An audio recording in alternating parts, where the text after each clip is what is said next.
L'été se termine et la saison d'anime suit le rythme. Bonjour à tous, bienvenue dans ce The Anime pour discuter de ce qui sera peut-être retenu comme la pire saison d'animé de l'histoire. On commence avec Blue Reflection Ray, une histoire de Magical Girl lamentable, rien à faire, je regrette même d'avoir regardé. J'ai rien compris. Déjà l'histoire est pas folle, mais en plus les épisodes sont arrivés dans le désordre. Avec le synopsis, je m'attendais déjà à peine 2 étoiles, pas à être déçu encore plus. Détente complète au rendez-vous, n'espérez rien d'autre. C'est plat, bordel, que c'est plat! Des super pouvoirs, mais rien d'exceptionnel, il n'a pas réussi à me transporter, comme les précédents. On nous présente le revers des personnages d'une émission pour enfants, ça peut faire rire, mais c'est vraiment pas fou. La suite de cet isekai n'est pas mauvaise, on a ce qu'on est venu chercher, mais sans plus. Un voyage dans le temps, une histoire intéressante, on me l'a conseillé alors que j'allais passer à côté, mais je n'ai pas non plus l'impression que j'aurais raté du lourd. Des pouvoirs, des combats et de l'action, une affaire qui fonctionne un peu. On reprend les chara-design de Fairy Tail et on crée une Space Odyssey. Ça n'en reste pas moins du bon boulot, mais on connaît la recette. Des méthodes modernes pour gérer un isekai médiéval, ça fonctionne. Les dieux sont vraiment des petits cons, mais j'aime la recette alors pourquoi pas. Bien que ce ne soit pas encore tout à fait terminé quand sort cette vidéo, je ne suis pas non plus extasié par toute cette histoire. Décidément, c'est difficile cette saison. Si vous voulez vous marrer, c'est la comédie de la saison, n'hésitez pas. Encore un isekai plat, rien de particulier à dire. Allez, pitié, on arrive quand aux 4 étoiles là? Une comédie romantique, bien ficelée et réussie. L'ovni de cette saison, c'est bizarre, il se passe des choses bizarres, mais j'ai bien aimé. Je crois. Je sais pas trop quoi en penser, les enquêtes sont plates, l'action pas folle.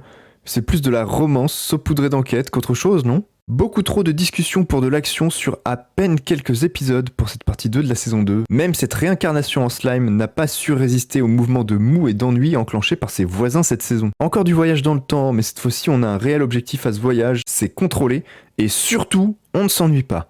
Action, humour, un peu de sentiment, ça y est, on approche des 4 étoiles là. Ah bah non, un isekai plat de la comédie, mais qui ne relève pas assez le niveau. Des vampires et une histoire intéressante, mais pas de quoi s'extasier non plus.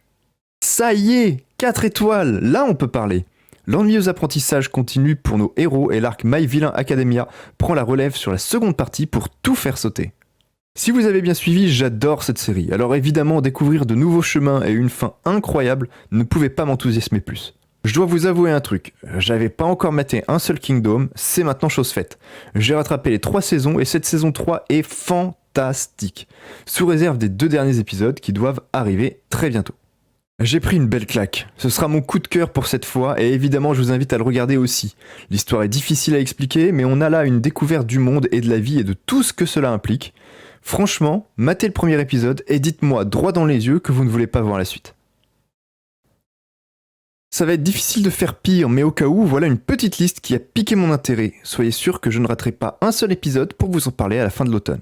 La saison 3 de la production Netflix, ça n'aura probablement aucun sens, mais un peu de violence pour poser son cerveau ne fait pas de mal. La saison précédente manquait de quelque chose, peut-être que cette saison 2 nous l'apportera. À peine un épisode sorti et c'est déjà énorme, ce sera probablement l'inratable de cet automne. Ici aussi, je n'ai vu qu'un épisode pour le moment, mais j'ai tapé des barres. J'espère juste qu'il ne va pas s'essouffler dès l'épisode 2. Mise en scène par le duo derrière Death Note et Bakugan, il faudra évidemment garder un œil sur cette production. Si vous avez raté le film, une version TV avec quelques scènes supplémentaires arrive. Dans le même temps, la saison 2, qui fait suite aux événements du train, devrait sortir cet automne. Ce sera tout pour aujourd'hui. Si vous êtes plus déçu par mon avis que par la saison, vous pouvez toujours le dire dans les commentaires. Gardez espoir, l'automne s'annonce florissant et je vous souhaite un bon visionnage.